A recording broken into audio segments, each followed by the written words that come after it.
বিসমিল্লাহির রহমানির রহিম। 29শে সেপ্টেম্বর 2024 একটি ভয়াবহ আলামত, যেটা বিভিন্ন গণমাধ্যম এবং সংবাদ মাধ্যমে জানা গেল যে এ মাসের 20 তারিখে ভারতের পররাষ্ট্র মন্ত্রণালয়ে একটা রুদ্ধদ্বার বৈঠক হয়। সেখানে ভারতের গোয়েন্দা সংস্থা ভারতের বর্তমান যারা কূটনীতিক আছে তারা এবং বিভিন্ন অবসরপ্রাপ্ত কূটনীতিক এবং সাংবাদিকদেরকে নিয়ে একটা বৈঠক হয়েছে। সে বৈঠকটা হলো যে ভারতের যে এখন বর্তমানে যে প্রকল্পগুলো আছে এগুলোর ভবিষ্যৎ নিয়ে আলোচনা এবং ভবিষ্যতে বাংলাদেশ আওয়ামী লীগকে কীভাবে বাংলাদেশের ক্ষমতায় প্রতিষ্ঠিত করা যায় এটা নিয়ে তাদের মধ্যে একটা আলোচনা হয়েছে। এই বিষয়টা জার্মান ভিত্তিক এবং বিশ্বের বিভিন্ন গণমাধ্যমে প্রকাশ হয়েছে। আসলে ভারত বারবার বলে যে বাংলাদেশের সাথে তারা বন্ধুত্ব চায়।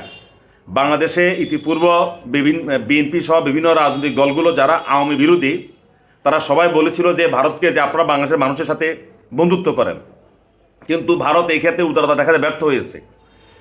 ভারত নিজেদেরকে একটা পরাশক্তিশালী দেশ মনে করে, আমরাও মনে করি। তাদের বন্ধুত্ব হারিয়েছে মালদ্বীপ, ইদানিং শ্রীলঙ্কা, পাকিস্তান তো নাই। এরপরেও তারা বাংলাদেশের সাথে কোনো একটা হৃদ্যতাপূর্ণ বন্ধুত্ব সম্পর্ক করতে চায় না। বাংলাদেশের জনগণের সাথে ভারত কোনো বন্ধুত্বই করতে চায় না। 20শে সেপ্টেম্বরের যে বৈঠক যদি এটা হয়ে থাকে তাহলে এটা অত্যন্ত একটা উদ্বেগজনক। শুধু তা না, সেখানে এমন সব বিষয় আলোচিত হয়েছে যা শুনলে গা শিউরে ওঠে। আমি ভারতের বিভিন্ন কাজকর্মের প্রশংসা করেছি এবং অনেক ভিডিও দিয়েছি, কিন্তু এই ঘটনাটা শোনার পরে আমার কাছে মনে হয়েছে যে ভারত সত্যিকারভাবে বাংলাদেশের জনগণের সাথে বন্ধুত্ব চায় না। কিন্তু ভারত কি চায় সেটা ভারতে জানে। ভারতকে বুঝতে হবে 25 থেকে 30% ভোটারের মন জয় করা ভালো কি 70% ভোটারের মন জয় করা ভালো? ভারত যেহেতু একটা উন্নতির দিকে যাচ্ছে দিন দিন সব দিক দিয়ে, তো ভারত তো এটা জানার কথা। তারা কেন একটি দলের উপর বারবার তারা নির্ভর করে?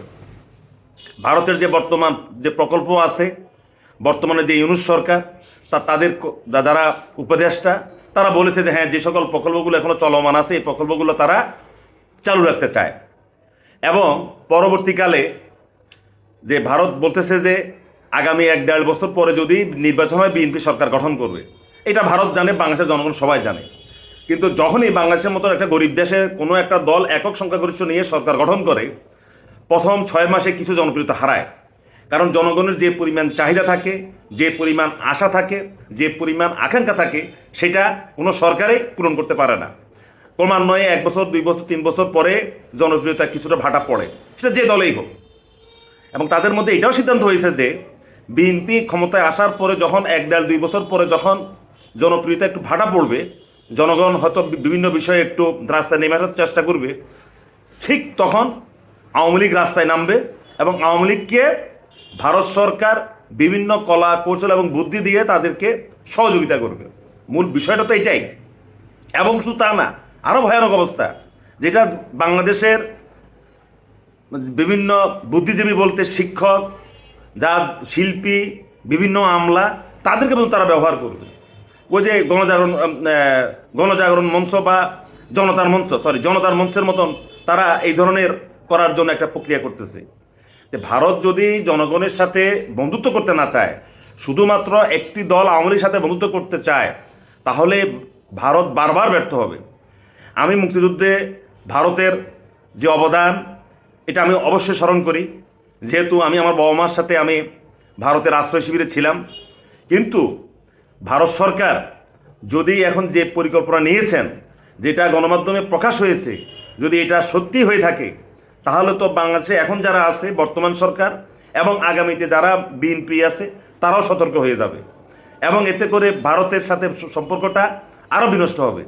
ইতিমধ্যে বিএনপির মহাসচিবের সাথে ভারতের রাষ্ট্রদূত যে সৌজন্য সাক্ষাৎ করেছেন, বিএনপির মহাসচিব বলেছে যে ভারতের সাথে সম্পর্ক বিষয়ে নমনীয় হওয়া দরকার।